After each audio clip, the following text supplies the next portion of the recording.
On November 8, 2009, a climate change conference was held in Washington, D.C., the capital of the United States, to bring attention to the quickest and most effective solution to global warming, the organic vegan diet.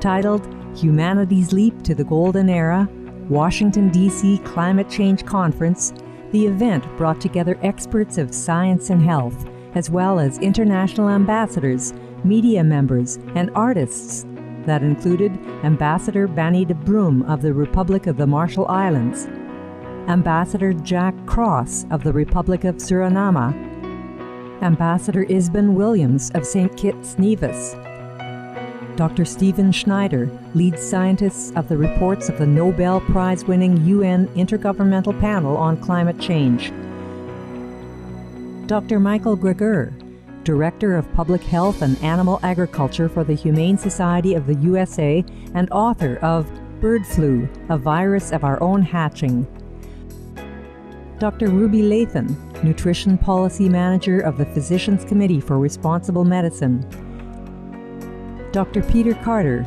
Director of the Canadian Association of Physicians for the Environment, and Dr. Noah Moore, Adjunct Professor of Physics at New York University. Distinguished speakers address such aspects as environment, health, lifestyle, and spirituality. In addition, engaging video messages on the need to address global meat consumption were contributed by esteemed figures including former Indian Environment Minister Maneka Gandhi, former European Parliament member Jens Holm, and leading American nutrition researcher Dr. T. Colin Campbell. The highlight of the afternoon was an informative question and answer session via video conference with the guest of honor, Supreme Master Ching Hai, who had graciously set aside her busy schedule to discuss the ways that humankind could transition to a brighter era. We now invite you to join us for Part 6 of the 10-part rebroadcast of the live video conference with Supreme Master Ching Hai titled Humanity's Leap to the Golden Era, Washington, D.C. Climate Change Conference on November 8, 2009 in Washington, D.C., USA.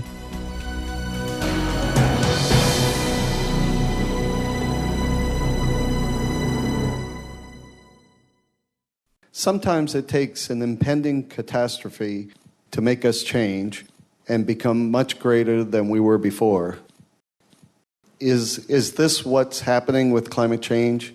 Is it, in fact, an opportunity for us to make an unprecedented leap in evolution? Good question, sir, good question. You see, we should not have waited until we have a catastrophe like this, or impending catastrophe, to change. But nevertheless, you're right. It's possible that when we face with such a great upheaval, then we will change and we make a leap into the next level. Especially now, we still have a little time to change. It's just that we need to act now. You see, in halting this so-called catastrophic future that awaiting us, we have to act now for all of humanity, because along with our own survival and health, there is an entire planet that is in trouble. And everyone needs to be vegan to save it. It's a very simple solution that we might overlook.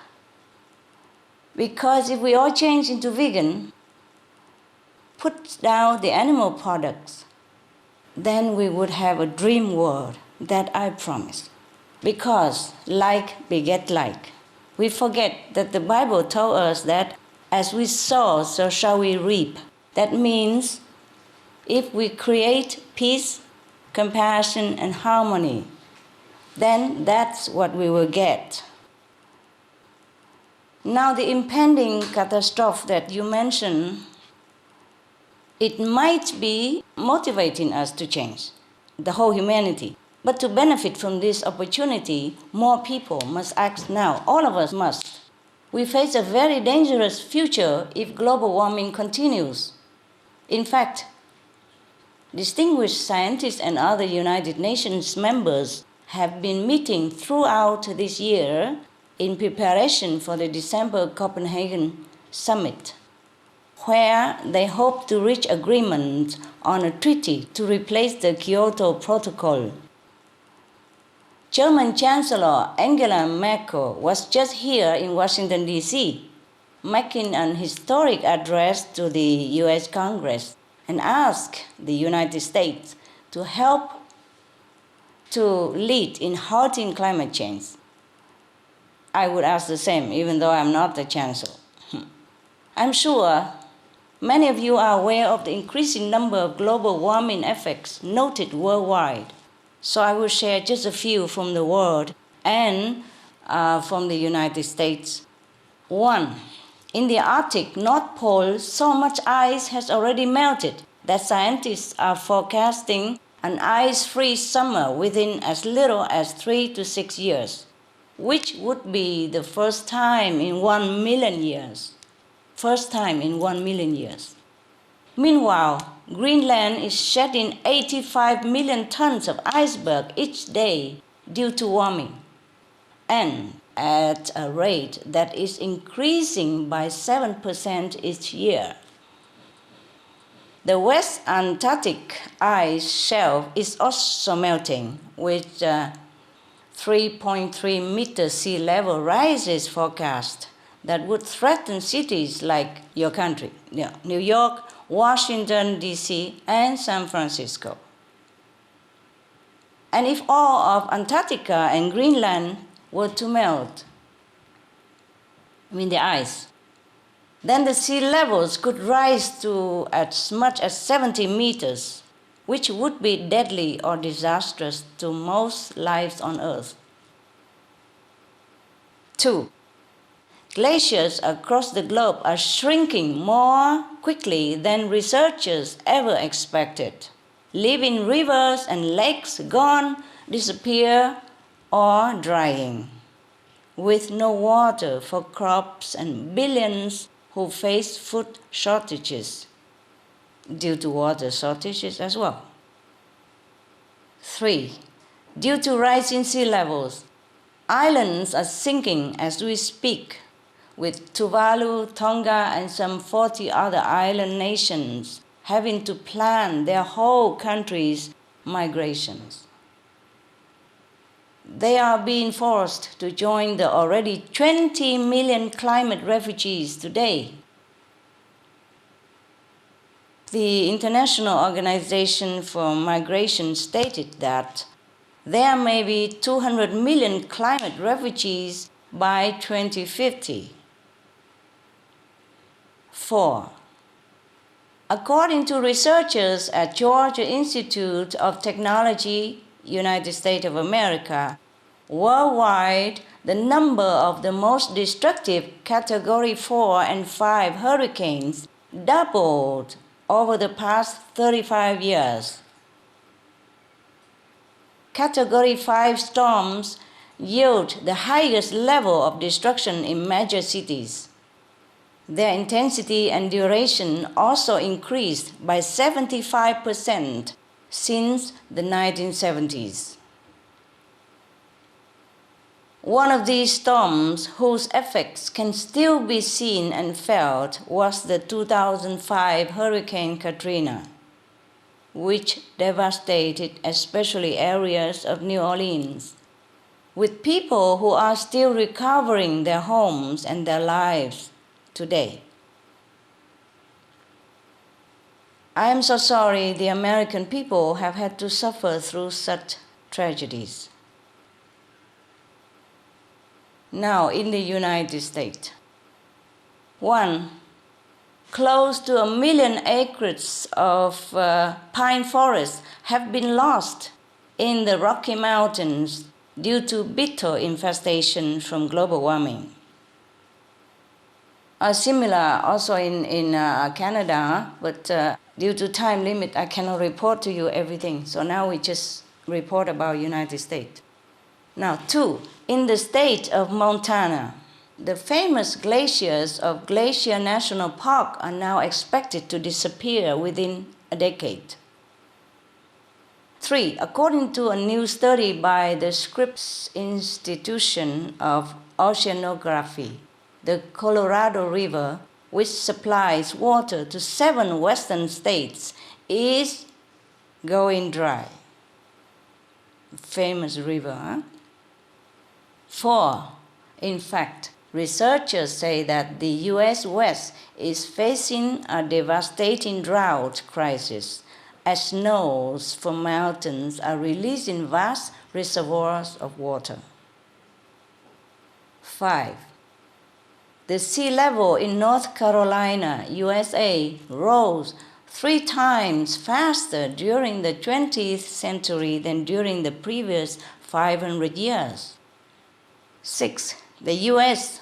National Oceanic and Atmospheric Administration said that for the first time on record in 2008, 6 consecutive tropical cyclones made landfall on the U.S. mainland. The North Atlantic Ocean and the Indian Ocean are the 2 areas with the strongest hurricane trends. You may ask, what is the main cause of this damage and destruction to the environment?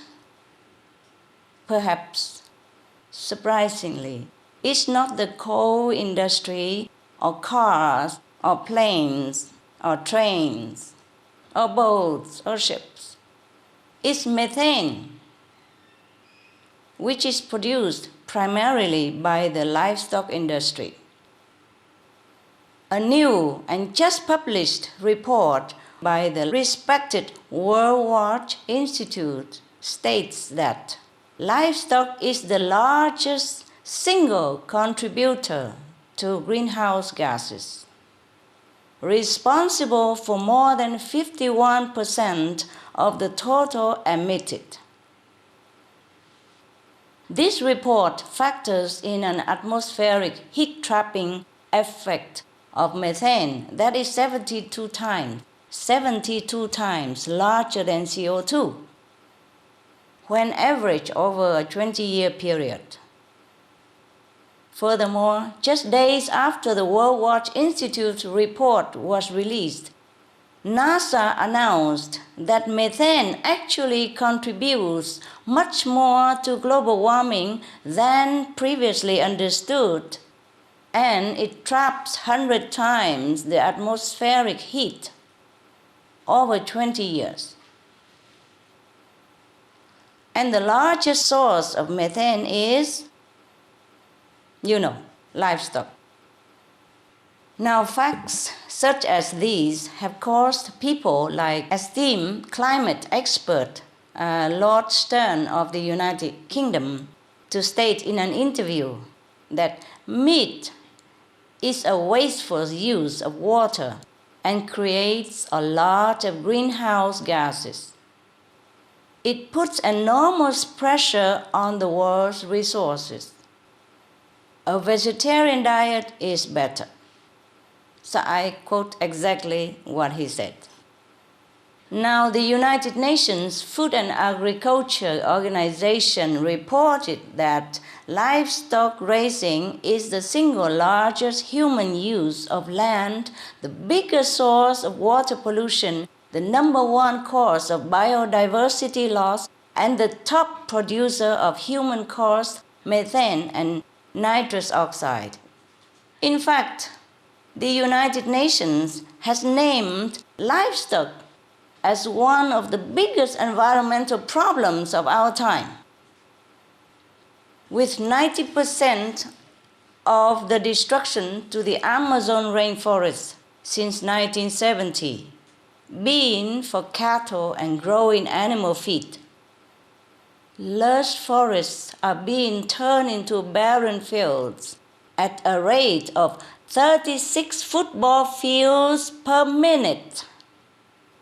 36 football fields per minute of rainforests are being destroyed as we are speaking. If you can imagine how big that is, how detrimental that is to our world Rainforest is the lung of our planet. It's the health of our co-citizens. And as the trees are felled and plants become more exposed and dry, they even emit carbon dioxide rather than absorb it. This is another danger that attacking us. Next, meat consumption is a very serious threat to human health. You ask any scientist, they tell you this. You ask all the responsible doctors, they'll tell you this. In fact, one of the doctors sitting there, Dr. Greger, I saw him there. Now, bacterial infections from foodborne illnesses originate largely in animal products, causing widespread illnesses, disability, and even death for thousands of Americans each year. The top 4 bacteria are E. coli, Salmonella, Campylobacter, and Listeriosis. Studies have shown that bacteria from contaminated raw meat can remain even after washing a working surface. And it only takes a few cells of E. coli, for example, to kill a young child. Just a few cells of E. coli to kill a young child. A young, little, tender child. Imagine that. Just a few cells. Add to that the leading causes of death in the United States, like from heart disease, cancer, diabetes, obesity. Every year, heart disease kills 632,000 Americans. Cancer kills 560,000 Americans. Stroke kills another 130,000 Americans. Diabetes kills 72,000 Americans. Just from meat eating. And we cry over war-related deaths. Who cries for these hundreds of thousands of Americans who die because of that piece of meat?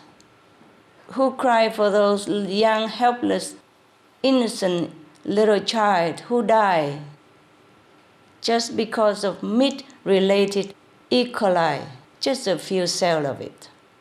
So, ladies and gentlemen, meat is the worst killer than any war. Don't you agree? Yes or no?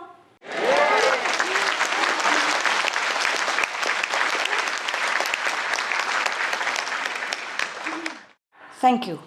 Thank you. Then there are more diseases related to the production of the meat, like swine flu, which Dr. Michael Greger just explained very clearly, originates from animal farms, and the next pandemic, which could emerge any day now, any minute, could be worse for us, could be worse than swine flu. So, sir, to solve this, we do need to move quickly, and of course we know what to do, right? Yes? Be vegan. You know, yes or no? Thank you. Wonderful people.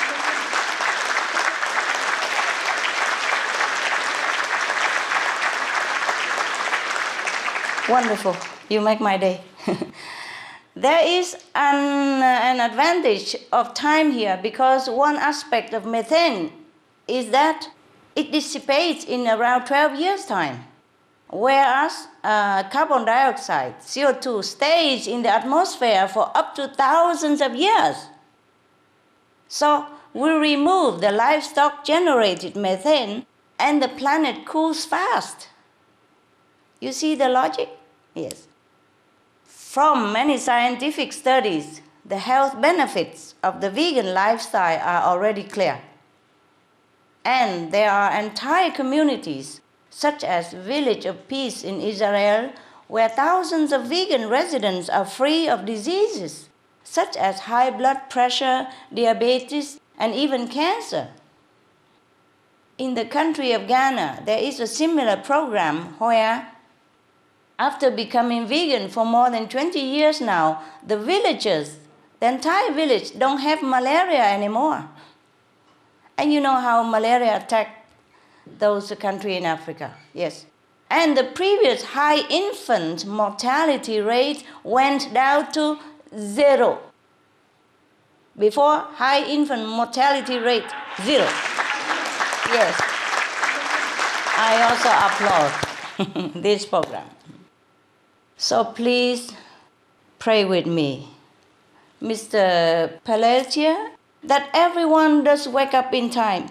Pray, I pray day and night, that the divine manifest in the physical realm and wake up the leaders of our nations, wake up the religious head, wake up everybody in time, so that they understand the urgency of our situation and that they understand the solution of solving this dangerous crisis that's facing us. That is, we have to turn back to our caring and compassionate nature inside our heart. That's very simple. We are that. We are compassion. We are merciful. We are caring. So we just have been cheated. We have been misinformed up to now. So we did not know it. Being vegan worldwide is the advancement of compassion that will uplift and unify all cultures, bringing tranquility to humans and animals alike. The inner peace that comes from replacing killing with respect for all life will spread like a wave across the globe, elevate human hearts, and create a harmonious Eden on earth. That will bring us all to a lasting golden era. Bless you.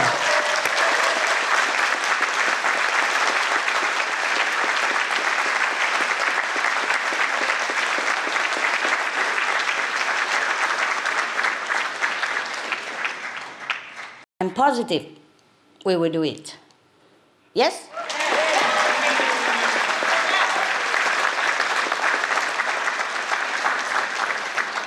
We can make it. Just a little change. Just a little change.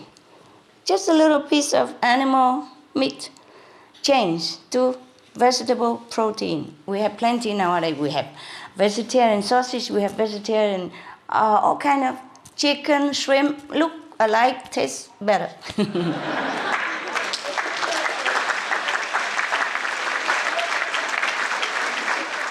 I love Washington, D.C. I love Washington people. You are so elite. Thank you. Our next questioner is Mr. Bob Leventhal, producer and radio host of a program called Environmentally Sound on WVOX Radio in New York. In fact, Mr. Leventhal and Supreme Master Ching Hai know each other because he recently interviewed her on his program. Right. Hi, Master. Hi, Bob. It's good to see you. Good to be with you again. How are you, Bob? Great, I'm great. It's very nice to be here. I'm glad your people invited me. You have a great crew here, great staff. Good audience, eh? They are so good. Yes. I feel such a love and supportive atmosphere. Okay, go ahead, Bob. Okay, my question is, I still don't quite understand what you mean by leap to the golden era. What does the term leap actually mean? What makes it happen? And what does the golden era mean to us here on Earth? Oh, you don't know leap, Bob? I'm sure you know. You just asked for so that you can have some interesting thing to talk on your radio show, right? Yeah. Leap. Actually, I asked them because I would like to understand what this is about. It's called the Humanity's Leap to the Golden Era. And I would like to know just how you see it, what it means in your terms, because you are the inspirational spark for this whole gathering. All right, sir. Aye, sir. I will comply. Thank you for your question. Very thought-provoking. I shall try my best to explain what is meant by humanity's leap to the golden era. The leap is the big jump that could bring humankind from one incorrect way of life to a better way of life, to the next higher level in a short time. You see, one small step from everyone in the right direction can result in a big leap in our evolution as a human race. And that small step is very simple. It's just no killing. Abiding by the principle of live and let live. Adhering to the universal law where we grant life to beget life, because like attract like, that's we all know. This, of course, includes adopting a vegan diet. Humans are naturally more generous and peaceful in their heart. It's just that we all have been misinformed, misunderstood for a long time. We thought meat is good for us. We thought dairy is good for us. We thought fish is good for us. We thought eggs are good for us. It's all wrong. It's all the opposite. It all has been proven that these things that we have been told that good for us, like meat, fish, dairy, eggs, whatever animal products are good for us, is all wrong. It's the opposite of what is good. It has been bringing us suffering, sickness, and tremendous loss of financial from taxpayers for curing disease and related business. So we have been misled for a long time. Now we have to do research. We have to listen to the wise doctors and scientists. We have to see the result of their research, that meat and animal products are really poisonous for us. We have to stop now, especially stop for our children's sake. We can't keep poisoning our children anymore. They're helpless. The poor children, they rely on us. They thought we know better. But it's not our fault either. We just need to turn around. Why is not our fault? Because we have been also taught that way. And our grandparents, our great-grandparents also been taught that way. And for being too busy for our daily survival, working, we have no time to do research. So that we did not know that these things are truly poisonous to us. And above all, it is eating up our planet. It's not just killing people, it's not just killing animals, it's killing our planet. And we have to stop it in order to save our world. We just turn around, that's it. Just walk the opposite way, the right way without causing any more suffering, no taking more lives, but loving and protecting all creatures. That's the leap that our humanity needs. Thank you.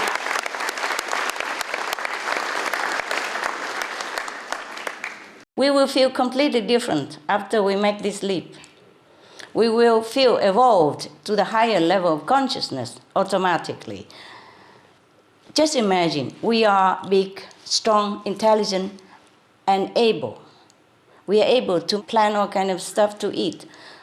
And we should not use our might, our intelligence, our capability to harass, to molest, to torture, to cause suffering, and to murder those little helpless, innocent animals who has never done us any harm. According to the law, they are innocent. And if we kill innocent beings, we are the one who should be punished. I am sorry if I offend you, but this is the truth. And I'm sure you understand it. Thank you.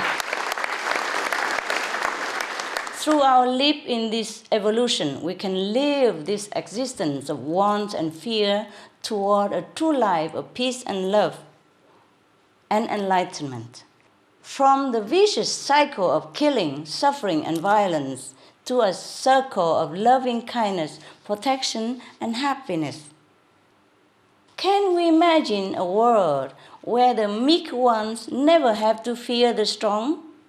Where there is no more violence, no fighting among neighbors, near or far, and no child has to die of hunger, thirst, or illness every few seconds, every day, while their mother watches, completely helpless, with her heart drowning in sorrow. As I am speaking, many children are dying somewhere. Every few seconds, a child dies of hunger. We cannot keep doing this. We cannot wait longer. We have to save these lives. Not just the lives of animals, but the life of our children. Even if it's not our children, other people's children.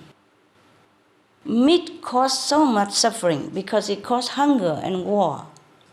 We use up all our cereals, grain, soy, and good resources, and land and water to support the meat industry. And therefore, the world is short of food and water.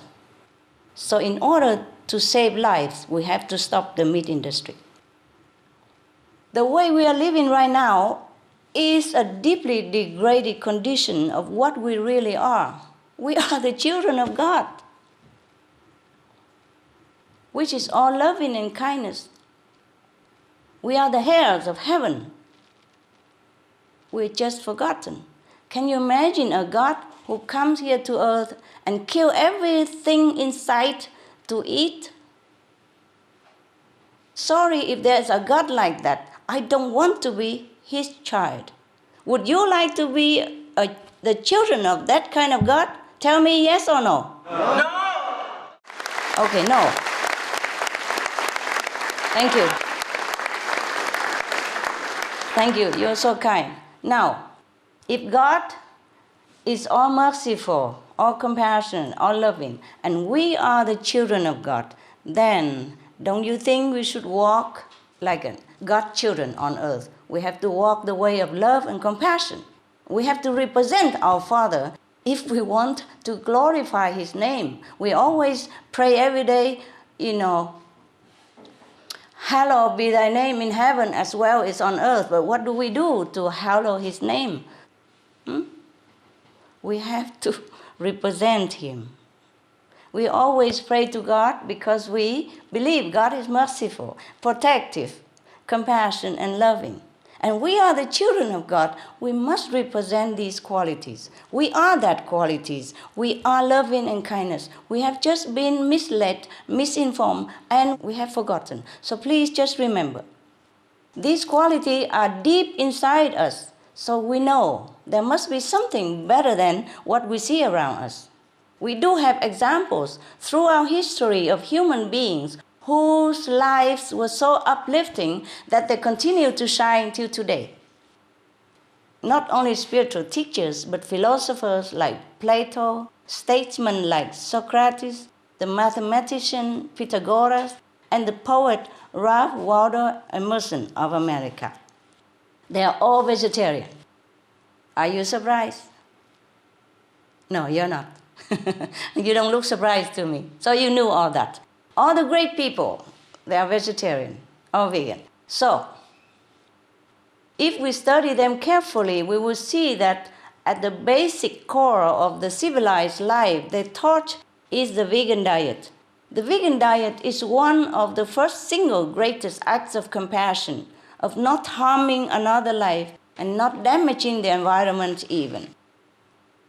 If we compare a meat-based diet to a vegan diet, it takes around 14 times as much water, 6 times as much grain, 10 times as much energy, and over 20 times as much land, while often destroying precious rainforests. Being vegan is good business in terms of virtuous merit as well as preserving the only home we have.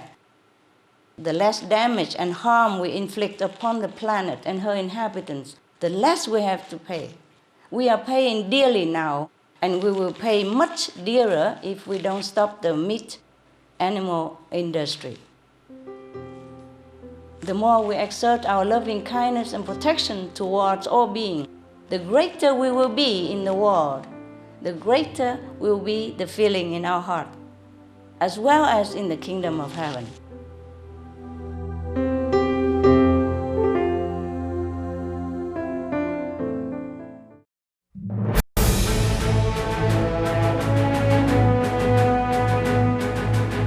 European Parliament supports reducing meat to lower greenhouse gases. Roll call vote. Vote is now open. Reduce your meat consumption or stop eating meat totally. During discussions on greenhouse gas reduction goals, the Climate Committee of the European Parliament officially recognized livestock's contribution to global warming and recommended a reduction of subsidies to the livestock industry to curb methane. The European Parliament has adopted its own position on climate change as an institution. And as a Vice President, one of the proposals I have made is in line with your own, which is that we should eat far less meat, because that's one of the major sources of greenhouse gases. We know that the agriculture and the meat production is one of the main causes of gas emission, and so it's very clear that the ratio per habitant of meat has to decrease.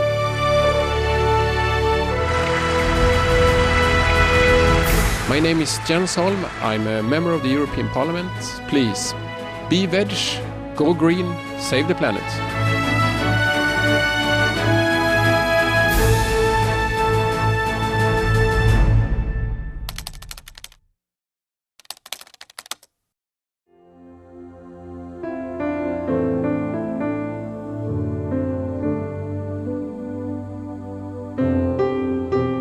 And Alex, what are your impressions of the conference that you saw today? What are you taking away from it? I have a much better understanding of who Supreme Master清Hai is, because I've known her, I've seen her, but just getting to really look into her eyes today and see her compassion and her emotion was really special for me. Just spectacular conference. I loved it. Thank you. Hello, my name is Alex Arndt. I'm a singer from the Sonic Paradigm. Be veg, go green, and save the planet today.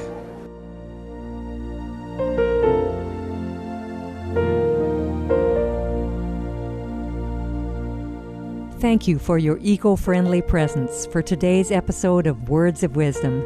Please join us again tomorrow for Part 7 of Humanity's Leap to the Golden Era, Washington, D.C. Climate Change Conference.